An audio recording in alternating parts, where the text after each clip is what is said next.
35% од вкупното население е вакцинирано со 2 дози против COVID-19. Една доза примиле 38% од граѓаните. Од Министерството за здравство вела дека процентите се пресметуваат врз основа на стариот попис на 2 милиони жители, се додека новиот, кој покажа помал број на население, не се официализира.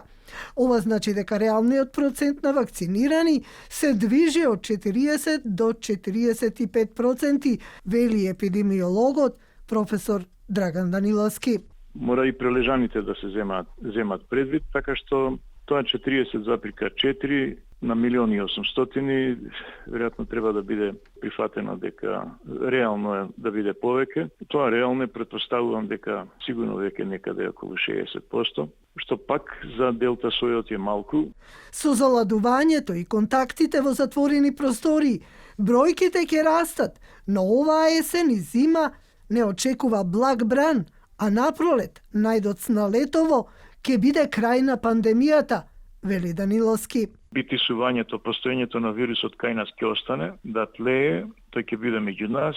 Ние тоа го викаме ќе постои на ниво на ендемичност. Тоа значи дека нема да представува ризик веќе за назначен за секојдневното живење, ќе избива овде онде во вид на локални избавнувања или локални джепови, се додека и понатаму населението не го зајакне својот имунитет на природен начин или преку вакцинирање. Даниловски вели дека не треба да се потцени имунитетот на луѓето кои прележале ковид, за кои пак студиите покажуваат дека е доволна една доза на вакцина. Вакцинираните со 2 дози кои ја прележале болеста нема потреба воопшто да примаат трета доза.